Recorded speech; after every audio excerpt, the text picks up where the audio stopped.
Bagaimana komentar Kiai Ahmad mengenai peristiwa sekelompok orang yang berkasus dengan Bapak Jokowi mengenai tuduhannya bahwa ijazah Pak Jokowi itu palsu? Mereka sowan atau joint venture dengan Habib Rizik Syihab yang nasabnya terbukti palsu itu. Monggo ya Ahmad, gimana? Jadi kasus ijazah palsu dengan orang yang nasabnya palsu kan begitu. Ya begini ya, masalah ijazah Pak Jokowi ini. Pak Jokowi ini kan sudah 22 tahun ya mengabdi di bangsa negara kita ini. Mulai dari sebagai wali kota Solo ya 2005. Kemudian terpilih kembali di 2010. Kemudian 2012 mencalonkan sebagai gubernur di DKI Jakarta. 2014 juga masuk KPU lagi. 2014 sebagai calon presiden.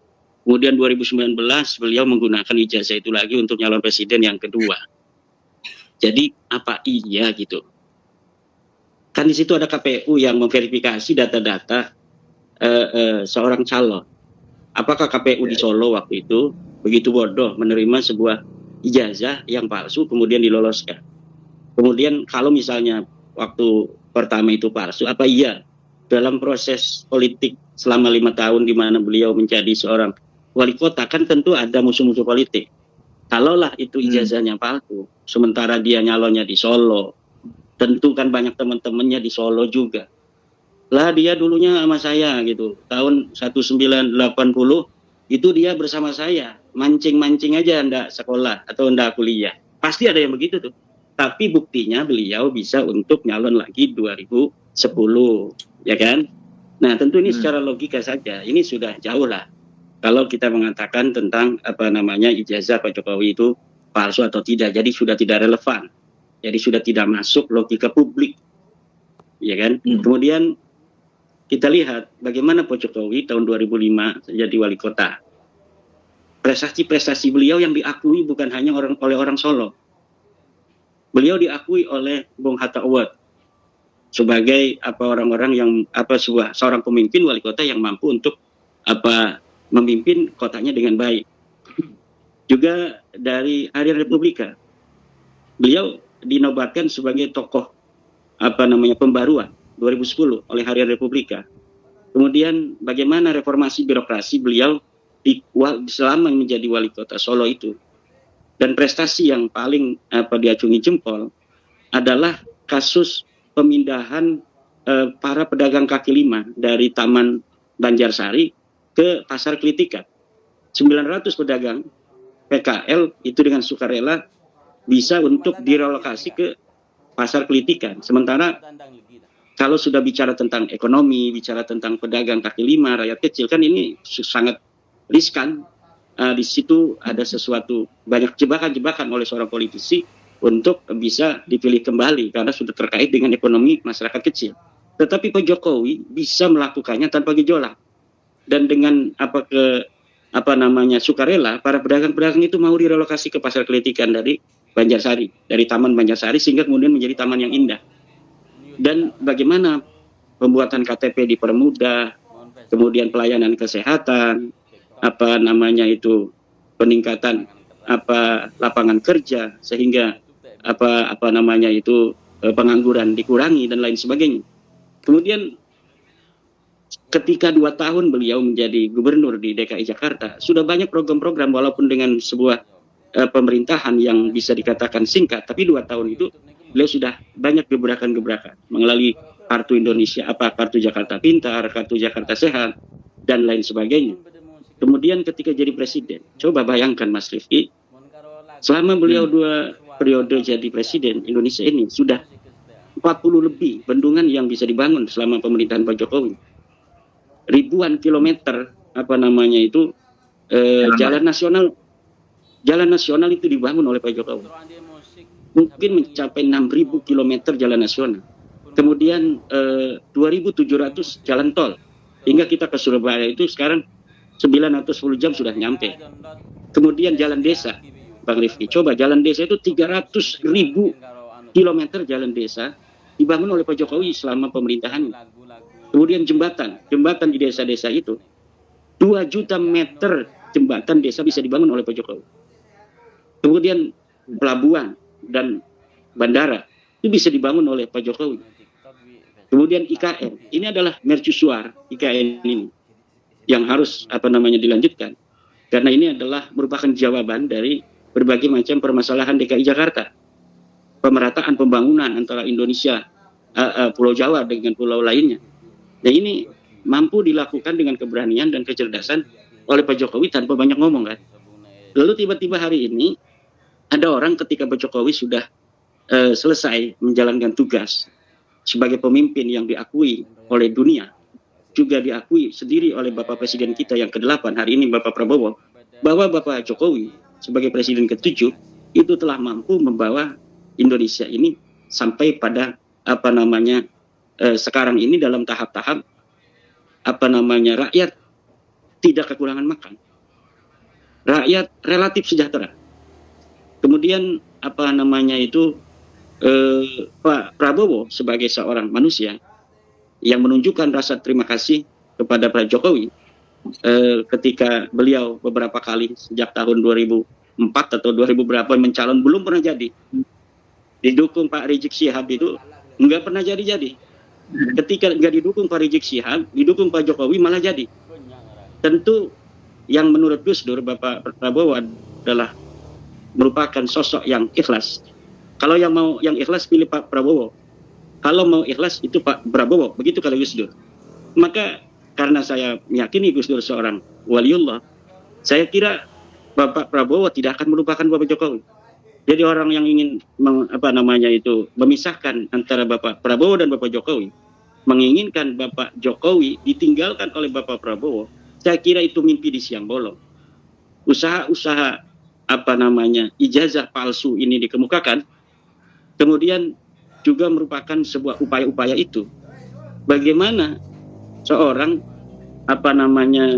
Joko Widodo yang telah membantu Bapak Prabowo sampai beliau menjadi seorang presiden, walaupun tentu dengan kerja-kerja kolektif dari tim Bapak Prabowo yang lain juga. Tetapi saya kira Bapak Prabowo menginsafi bahwa peran Bapak Jokowi dalam menjadikan beliau sebagai presiden itu besar. Nah, dari situ usaha-usaha untuk memisahkan antara Bapak Prabowo dan Bapak Jokowi adalah mimpi di siang bolong. Dan usaha-usaha yang aneh lagi adalah usaha untuk bagaimana Bapak Gibran ini dimajukan sebagai wakil presiden. Bagaimana seorang presiden dan wakil presiden yang dipilih secara sah oleh pemilu yang sah, suara rakyat yang harus dihormati, kemudian tiba-tiba ada beberapa kelompok orang yang meminta kepada Bapak Presiden untuk memazulkan Gibran pasangannya sendiri. Saya kira ini cara berpikir yang ada masalah di sana.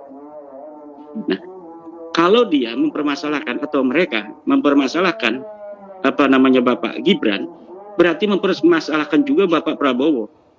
Ketika mempermasalahkan kedudukan Bapak Gibran Rakabuming Raka sebagai wakil presiden yang sah yang dipilih secara demokratis oleh suara rakyat, kemudian dipermasalahkan karena katanya ada sesuatu yang cacat secara secara konstitusi. Seharusnya dipermasalahkannya itu adalah ketika sedang kampanye. Jangan orang-orang yang sekarang menggugat itu bahkan ikut kampanye mendukung calon lainnya. Dia sama sekali tidak mempermasalahkan tentang legitimasi disahkannya Bapak Gibran sebagai calon wakil presiden. Justru ketika sudah selesai tahapan pemilu itu dan Bapak Gibran ditetapkan sebagai wakil presiden Republik Indonesia, kemudian baru dipermasalahkan dan diusulkan untuk dimajukan. Tentu Bapak Prabowo sebagai orang yang bijaksana, orang yang cerdas dalam politik, orang yang sudah digembleng di kawah candra di muka kehidupan, bahkan beliau sebagai kesatria Indonesia yaitu sebagai tentara, tidak akan mudah untuk ditekan, tidak akan mudah untuk diberikan masukan-masukan yang tidak masuk akal seperti itu. Dan saya kira kasus ijazah palsu itu kemarin ada kaitan pula dengan upaya-upaya secara politik untuk mendelegitimasi bukan hanya Pak Jokowi sebagai target, juga di situ Bapak Wakil Presiden Gibran Rakabuming Raka juga menjadi target. Dan saya kira bangsa Indonesia yang telah memberikan suaranya terhadap Bapak Gibran itu tidak akan rela suaranya kemudian dipermainkan hanya karena ada kekurangan puasan secara elektoral, kekalahan dalam pemilu, kemudian orang-orang ini kemudian mempermasalahkan legitimasi Bapak Gibran sebagai wakil presiden. Kemudian mengenai tentang datangnya Rismon Sianipar dan orang-orang yang sekarang sedang dipolisikan oleh Bapak Jokowi, ya saya kira seharusnya ini istilahnya mereka kan mempermasalahkan ijazah Pak Jokowi, muntang-manting istilahnya itu di media sosial bahwa Bapak Jokowi ijazahnya palsu, Bapak Jokowi skripsinya palsu. Bapak Jokowi sabar. Nah, ketika Bapak Jokowi melaporkan, mereka kepanasan. Yeah. Mereka flying victim, katanya ini kriminalisasi. Kriminalisasi gimana? Anda menuduh Bapak Jokowi yang terhormat, yang 20 tahun menjabat sebagai pejabat, bahkan 22 tahun, kemudian dituduh ijazahnya palsu, sedangkan ini negara hukum, ada pasal tentang penyemaran nama baik, penyebaran berita bohong, kemudian dilaporkan oleh Bapak Jokowi, kemudian Anda bilang ini adalah kriminalisasi. Kriminalisasi itu orang yang tidak melakukan tindakan kriminal, kemudian dikriminalkan. Itu namanya kriminalisasi. Orang yang tidak atau tidak sebagai pengedar narkoba, kemudian ditaruh narkoba di mobilnya atau di rumahnya, kemudian dituduh sebagai pengedar narkoba, itu namanya kriminalisasi. Tetapi orang yang jelas ada jejak digitalnya, dia mengatakan Bapak Jokowi ijazahnya palsu, sudah diberikan klarifikasi dari UGM bahwa kami yang mengeluarkan ijazah dan kami memastikan ijazah Pak Jokowi ini asli. Mereka tidak terima. Masih aja mereka itu mengatakan ijazah Bapak Jokowi palsu. Kemudian teman-teman Pak Jokowi banyak yang satu kelas telah memperlihatkan ijazahnya sama dengan ijazah Pak Jokowi. Mereka tidak percaya juga bahwa itu dibayar, katanya. Itu dicipta kondisikan. Orang-orang suruh mengaku sebagai teman-teman Pak Jokowi. Pak Jokowi masih diam. Lalu mereka datang ke rumah Pak Jokowi. Apa? Itu akhlak Indonesia? Bukan. Itu bukan akhlak Indonesia. Ada orang yang tiba-tiba datang ke rumah orang, Assalamualaikum, Bapak coba saya ingin lihat ijazah Bapak asli atau bukan. Kan ini dalam struktur peradaban dan akhlak dari bangsa Indonesia ini sudah jauh. Apalagi Bapak Jokowi orang Solo. Orang-orang yang peradabannya lebih halus dari bangsa Indonesia lainnya. Bahkan dari satu pulau Jawa dengan kami yang ada di Banten itu berbeda. Kultur orang Solo yang halus. Nah, tentu ini beda dong perasaan di hatinya. Dicatat oleh Pak Jokowi. Oke, berarti ini orang-orang ini bukan mencari kebenaran. Orang ini ingin mencari masalah. Mungkin dia ada benci pada saya, boleh. Nanti negara hukum, saya laporkan saja. Dilaporkanlah sama Pak Jokowi. Setelah dilaporkan, mereka kemudian ke Kelabakan, minta bantuan ke beberapa tokoh, termasuk ke Bapak Rizik Syihab, mengadukan ijazah palsunya Pak Jokowi. Mungkin kata Bapak Rizik Syihab, saya juga lagi pusing sebenarnya menghadapi tuntutan nasab palsu. Kalian datang kepada saya untuk melaporkan ijazah palsu. Antara ijazah palsu dan nasab palsu, mana yang lebih berat? Seharusnya saya yang datang pada Anda untuk meminta bantuan tentang nasab palsu, bukan Anda datang pada saya untuk meminta bantuan tentang ijazah palsu. Mungkin begitu, tapi kan kita nggak tahu ya. Cuma saya kira ini aneh ya, atau bukan aneh.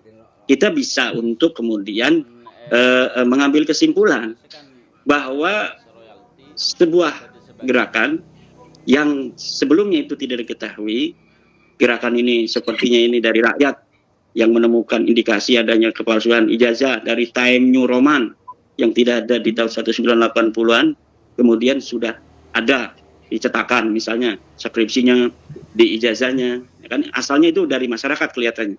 Tapi ketika mereka mendatangi Bapak Rizik udah kelihatan, oh berarti ini circle-nya di sini, benang merahnya ini. Satu orang yang mempunyai dendam politik karena kalah melulu dalam pemilu, mendukung calon kalah melulu, FPI-nya kemudian dibubarkan, ada dendam di situ mungkin kan. Nah kemudian ketika dipermasalahkan, nyatanya datangnya ke dia juga, berarti ini di situ benang merahnya, dan ini kita bisa lihat